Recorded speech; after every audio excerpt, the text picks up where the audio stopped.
Hello बच्चों, चलिए प्रश्न को पढ़ते हैं।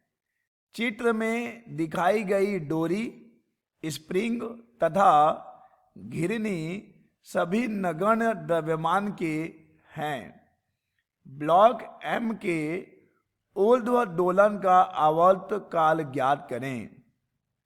घिरनी का जड़त्व आघूर्ण आई हो तथा डोरी इस पर न फिसल रही हो तो ब्लॉक के ऊर्ध्व दोलन का आवर्त काल निकालें। तो चलिए बच्चों, सबसे पहले तो हम लिख लेते हैं मूल अवधारणा। मूल अवधारणा जिस पर कि बच्चों यह प्रश्न आधारित है। बच्चों यह प्रश्न आधारित है सरल आवर्त गति पर। सरल आवर्त गति। बच्चों हम जानते हैं कि सरल आवर्त गति में आवर्त काल कैपिटल टी बराबर होता है 2 पाई वर्गमूल विस्थापन बटे त्वरण। विस्थापन बटे त्वरण। तो चलिए बच्चों इस प्रश्न को हल करते हैं। बच्चों प्रश्न में 2 भाग हैं। पहले हमें देखिए आवर्त काल ज्ञात करना है जब डोरी, स्प्रिंग और घिरनी इनका द्रव्यमान नगण्य है। और बच्चों जब ब्लॉक एम के ऊर्ध्व दोलन की बात होगी, देखिए बच्चों पहली स्थिति जो है इसमें हम ये मान रहे हैं कि हमारी जो डोरी है इस घिरनी के ऊपर फिसलेगी। ठीक बच्चों, जैसा कि अमूमन होता है। तो चलिए बच्चों देखते हैं क्या होने वाला है। बच्चों जैसे ही हम इस द्रव्यमान को इस डोरी से लटकाएंगे तो इस स्प्रिंग की लंबाई में वृद्धि हो जाएगी। चलिए मान लेते हैं कि इस स्प्रिंग की लंबाई में इस द्रव्यमान को लटकाने पर बच्चों कितनी वृद्धि हो रही है? एल की वृद्धि हो रही है। ठीक है बच्चों, जब हमने द्रव्यमान को लटकाया हुआ है तब इस स्प्रिंग की लंबाई में कितनी वृद्धि हो गई है बच्चों? एल की वृद्धि हो गई है।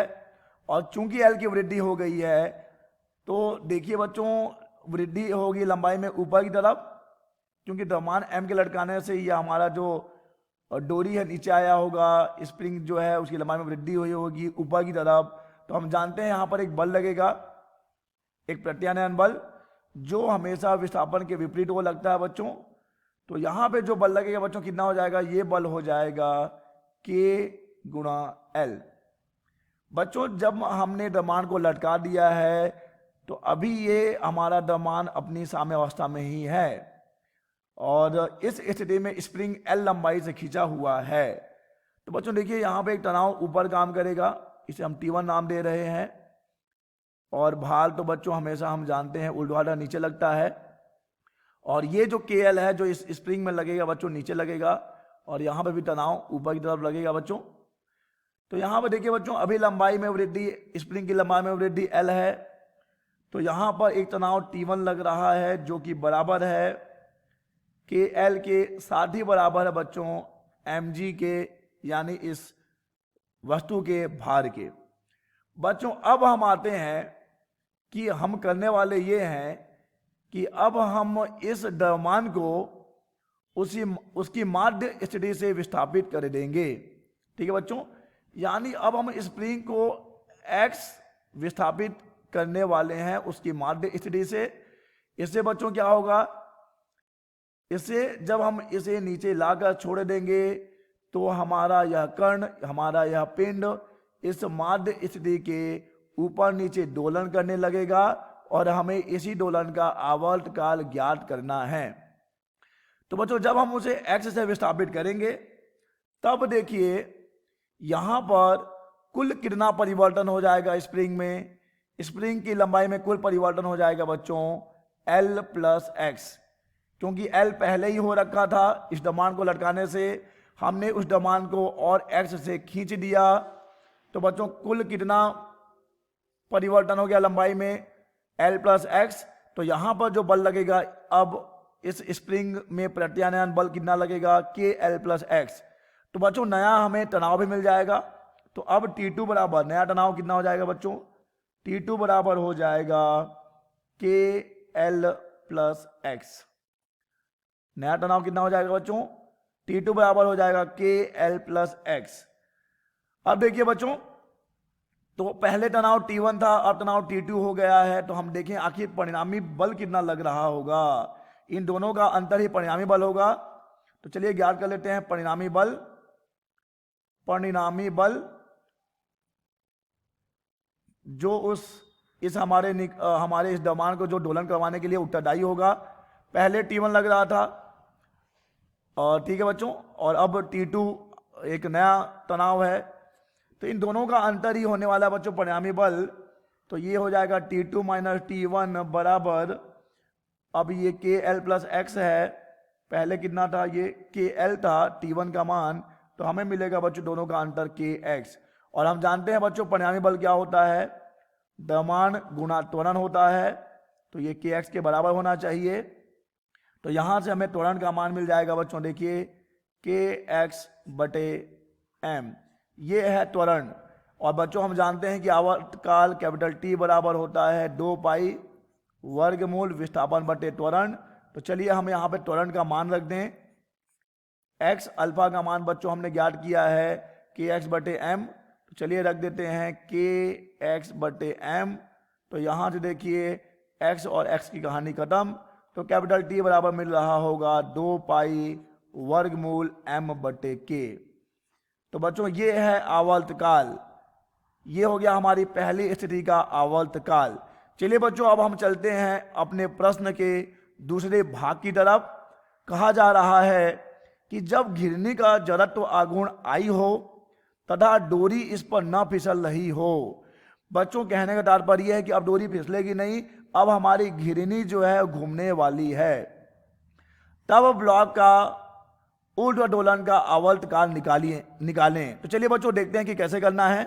चलिए बच्चों हम मान लेते हैं कि इस घिरनी की त्रिज्या है स्मॉल r, और जब हमारा यह पिंड दोलन करेगा तो हम ये मान लेते हैं कि घिरनी का जो कोणीय वेग होगा वो ओमेगा है।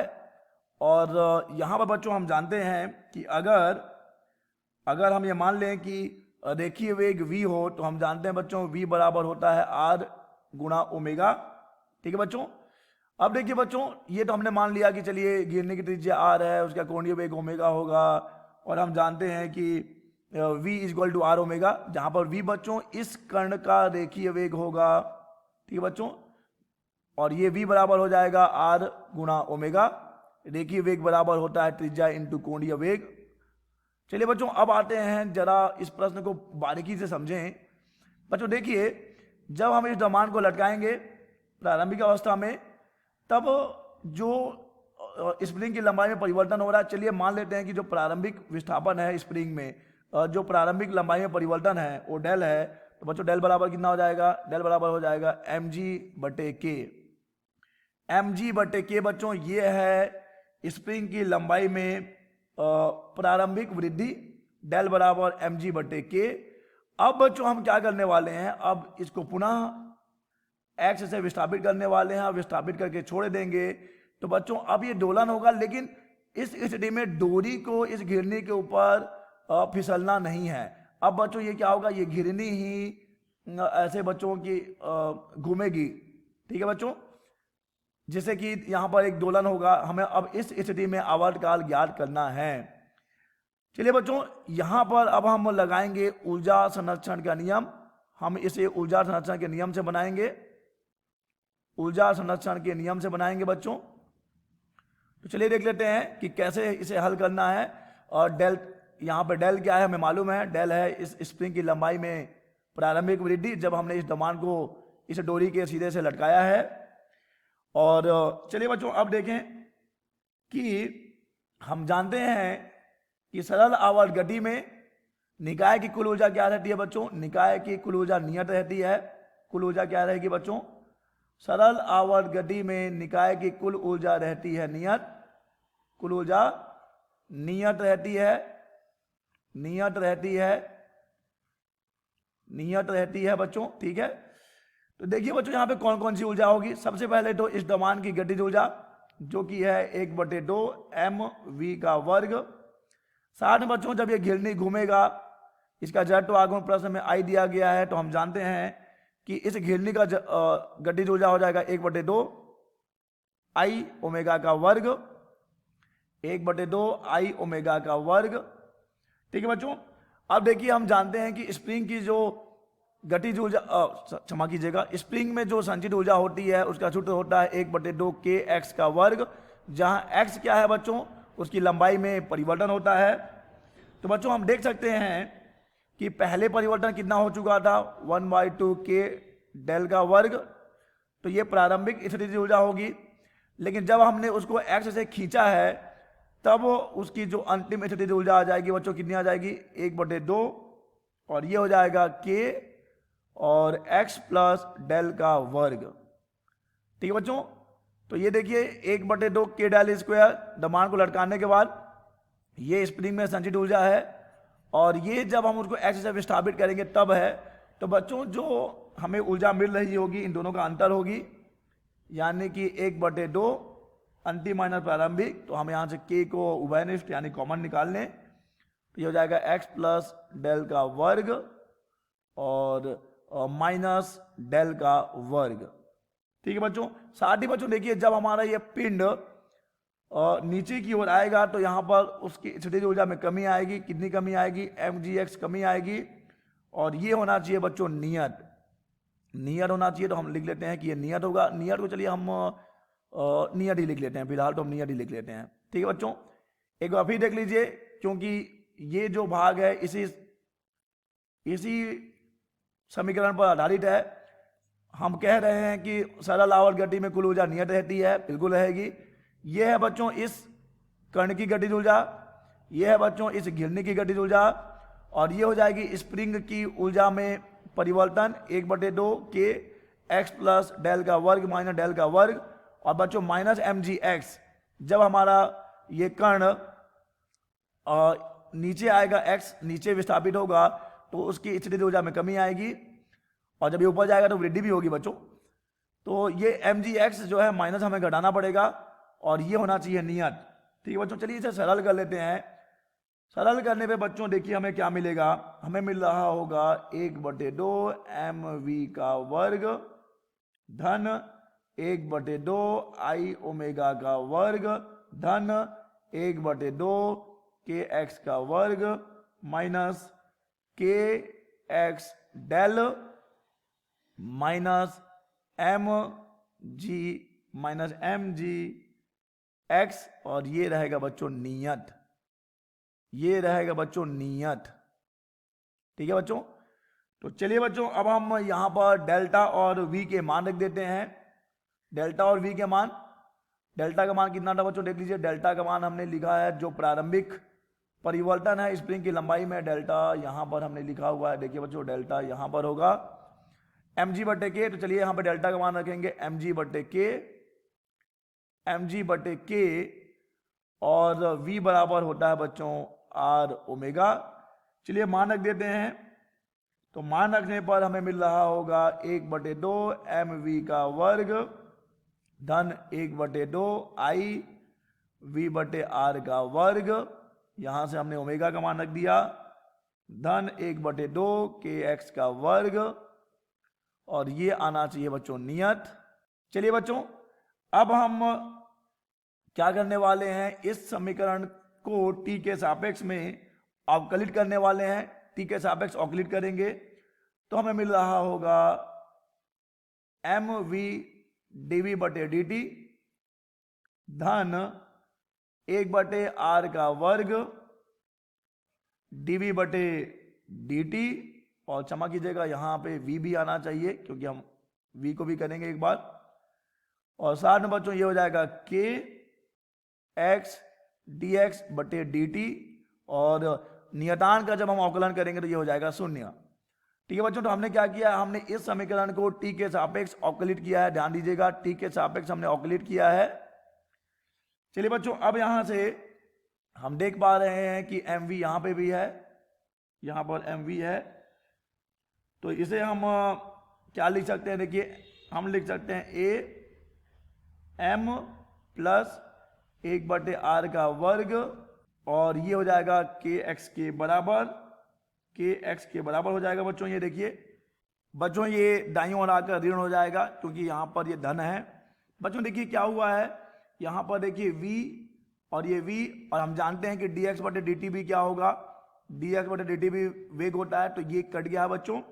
साथ ही बच्चों हम जानते हैं कि dv बटे dt क्या होता है बच्चों, dv बटे dt होता है a यानी कि त्वरण।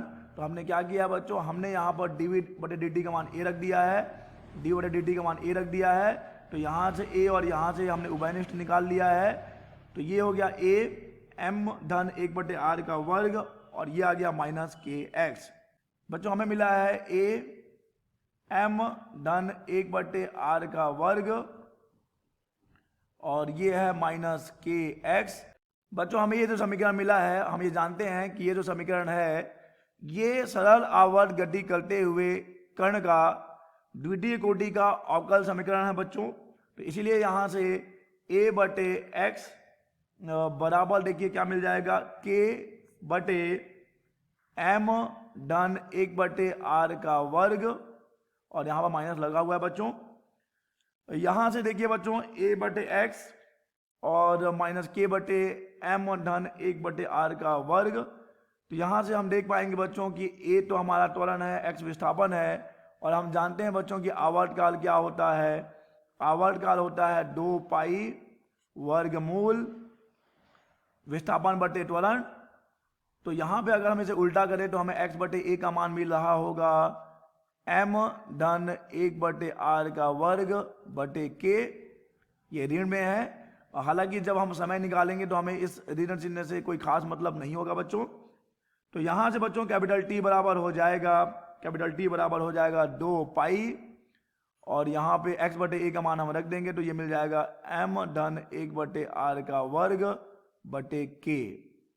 तो बच्चों ये हो जाएगा आवर्तकाल, यह हो जाएगा बच्चों आवर्तकाल। जब हम बात करेंगे और घिरनी के जड़ आघूर्ण की बात करेंगे, और इस स्थिति में जब डोरी फिसल नहीं रही है तब यह हो जाएगा आवर्तकाल। आशा करते हैं बच्चों आपको यह प्रश्न समझ आया होगा। धन्यवाद।